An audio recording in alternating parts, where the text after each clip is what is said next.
Exodus 1. Now these are the names of the sons of Israel who came into Egypt. Every man in his household came with Jacob: Reuben, Simeon, Levi, and Judah, Issachar, Zebulun, and Benjamin, Dan, and Naphtali, Gad, and Asher. All the souls who came out of the Jacob's body were 70 souls, and Joseph was in Egypt already. Joseph died, as did all his brothers and all that generation. The children of Israel were fruitful and increased abundantly and multiplied and grew exceedingly mighty, and the land was filled with them. Now there arose a new king over Egypt who didn't know Joseph. He said to his people, "Behold, the people of the children of Israel are more and mightier than we. Come, let us deal wisely with them, lest they multiply." And it happened that when any war breaks out, they also join themselves to our enemies and fight against us and escape out of the land. Therefore they set taskmasters over them to afflict them with their burdens. They built storage cities for Pharaoh, Pithom, and Ramses. But the more they afflicted them, the more they multiplied and the more they spread out. They were grieved because of the children of Israel. The Egyptians ruthlessly made the children of Israel serve, and they made their lives bitter with hard service, in mortar and in brick, and in all manner of service in the field, all their service in which they ruthlessly made them serve. The king of Egypt spoke to the Hebrew midwives, of whom the name of the one was Shiphrah, and the name of the other Puah. And he said, "When you perform the duty of a midwife to the Hebrew women, and see them on the birth stool, if it is a son, then you shall kill him, but if it is a daughter, then she shall live." But the midwives feared God and didn't do what the king of Egypt commanded them, but saved the baby boys alive. The king of Egypt called for the midwives and said to them, "Why have you done this thing and have saved the men children alive?" The midwives said to Pharaoh, "Because the Hebrew women aren't like the Egyptian women, for they are vigorous and give birth before the midwife comes to them." God dealt well with the midwives, and the people multiplied and grew very mighty. It happened because the midwives feared God that he gave them families. Pharaoh charged all his people, saying, "You shall cast every son who is born into the river, and every daughter you shall save alive." Exodus 2. A man of the house of Levi went and took a daughter of Levi as his wife. The woman conceived and bore a son. When she saw that he was a fine child, she hid him 3 months. When she could no longer hide him, she took a papyrus basket for him and coated it with tar and with pitch. She put the child in it and laid it in the reeds by the river's bank. His sister stood far off to see what would be done to him. Pharaoh's daughter came down to bathe at the river. Her maidens walked along by the riverside. She saw the basket among the reeds and sent her handmaid to get it. She opened it and saw the child, and behold, the baby cried. She had compassion on him and said, "This is one of the Hebrews' children." Then his sister said to Pharaoh's daughter, "Should I go and call a nurse for you from the Hebrew women, that she may nurse the child for you?" Pharaoh's daughter said to her, "Go." The maiden went and called the child's mother. Pharaoh's daughter said to her, "Take this child away and nurse him for me, and I will give you your wages." The woman took the child and nursed it. The child grew, and she brought him to Pharaoh's daughter, and he became her son. She named him Moses and said, "Because I drew him out of the water." It happened in those days when Moses had grown up, that he went out to his brothers and looked at their burdens. He saw an Egyptian striking a Hebrew, one of his brothers. He looked this way and that way, And when he saw that there was no one, he killed the Egyptian and hid him in the sand. He went out the second day, and behold, 2 men of the Hebrews were fighting with each other. He said to him who did the wrong, "Why do you strike your fellow?" He said, "Who made you a prince and a judge over us? Do you plan to kill me as you killed the Egyptian?" Moses was afraid and said, "Surely this thing is known." Now when Pharaoh heard this thing, he sought to kill Moses. But Moses fled from the face of Pharaoh and lived in the land of Midian, and he sat down by a well. Now the priest of Midian had 7 daughters. They came and drew water and filled the troughs to water their father's flock. The shepherds came and drove them away. But Moses stood up and helped them and watered their flock. When they came to Reuel their father, he said, "How is it that you have returned so early today?"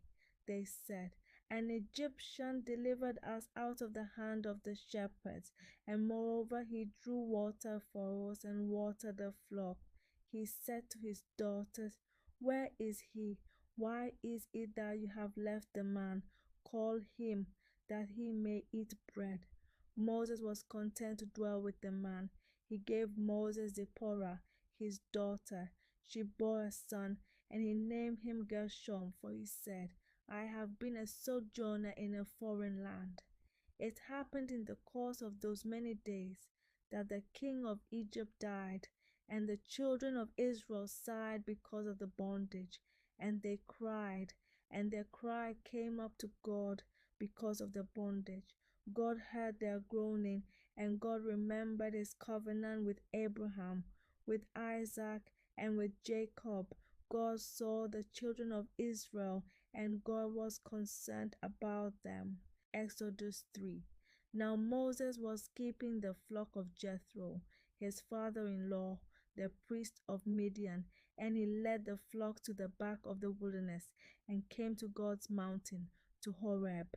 The angel of Yahweh appeared to him in a flame of fire out of the midst of a bush. He looked, and behold, the bush burned with fire, and the bush was not consumed. Moses said, "I will turn aside now and see this great sight, why the bush is not burned." When Yahweh saw that he turned aside to see, God called to him out of the midst of the bush and said, "Moses, Moses." He said, "Here I am." He said, "Don't come close. Take off your sandal from off your feet, for the place you are standing on is holy ground." Moreover, he said, "I am the God of your father, the God of Abraham, the God of Isaac, and the God of Jacob." Moses hid his face, for he was afraid to look at God. Yahweh said, "I have surely seen the affliction of my people who are in Egypt, and have heard their cry because of their taskmasters, for I know their sorrows.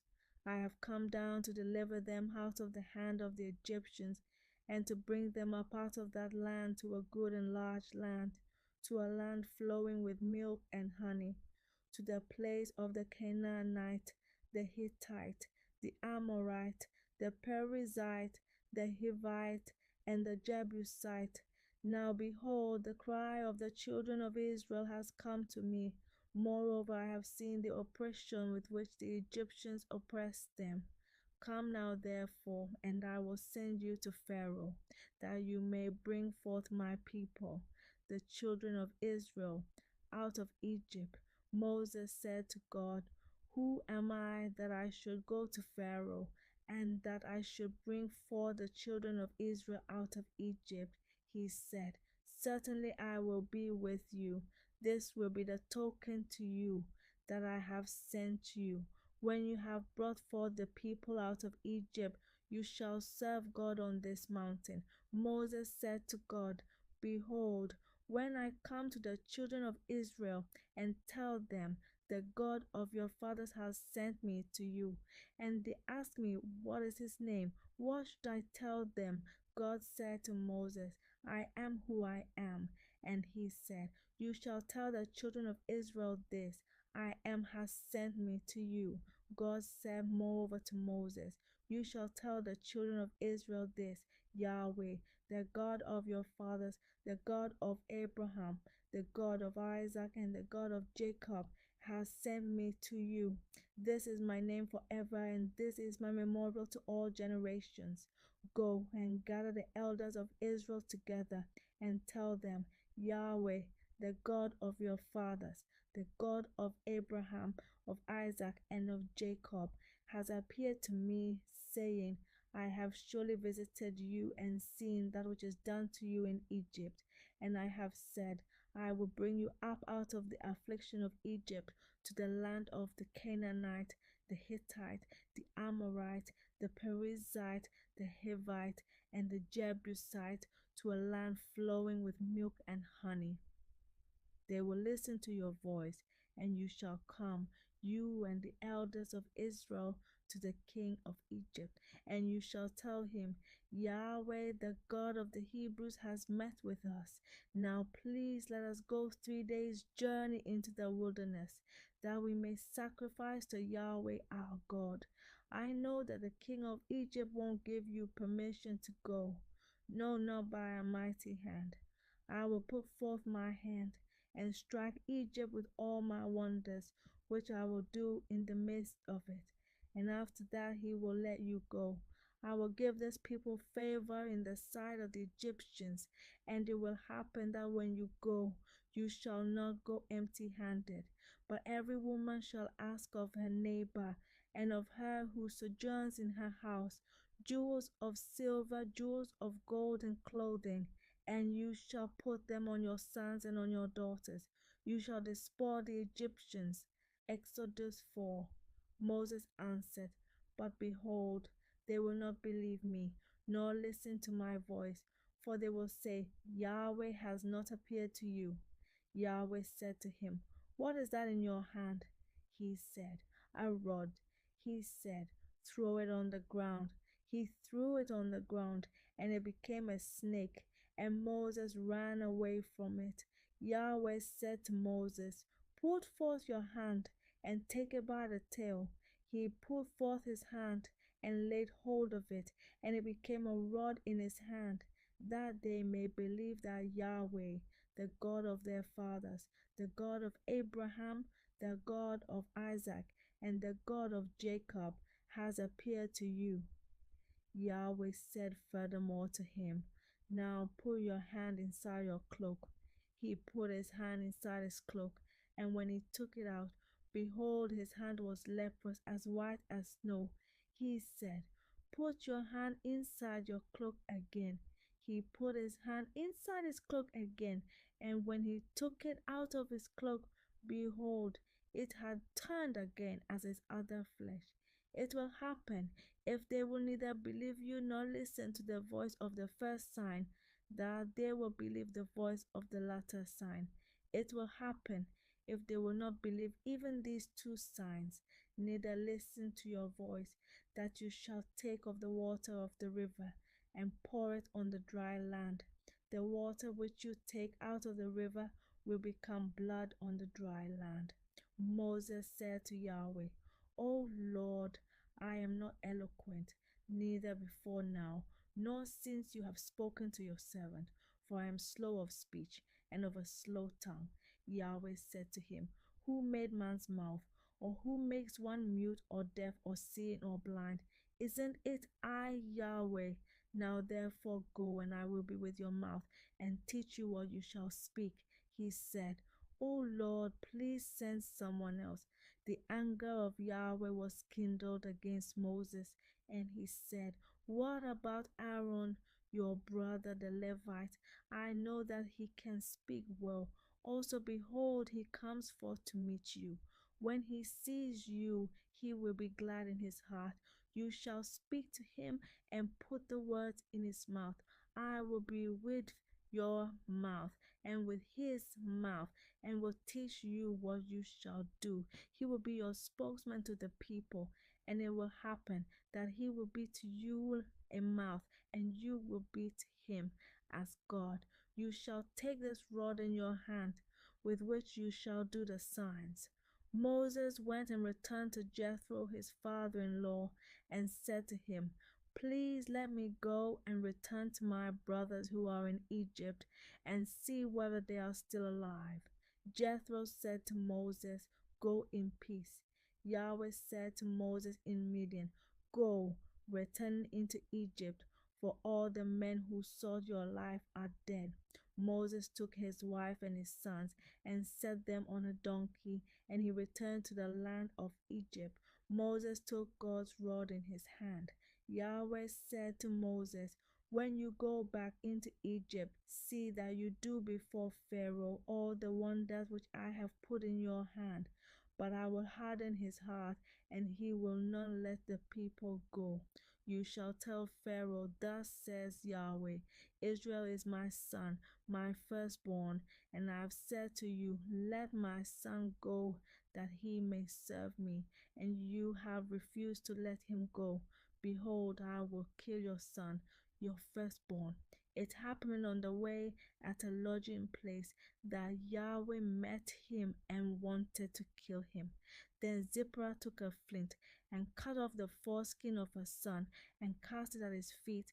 And she said, "Surely you are a bridegroom of blood to me." So he let him alone. Then she said, "You are a bridegroom of blood because of the circumcision." Yahweh said to Aaron, "Go into the wilderness to meet Moses." He went and met him on God's mountain and kissed him. Moses told Aaron all the words of Yahweh with which he had sent him, and all the signs with which he had charged him. Moses and Aaron went and gathered together all the elders of the children of Israel. Aaron spoke all the words which Yahweh had spoken to Moses, and did the signs in the sight of the people. The people believed, and when they heard that Yahweh had visited the children of Israel, and that he had seen their affliction, then they bowed their heads and worshipped.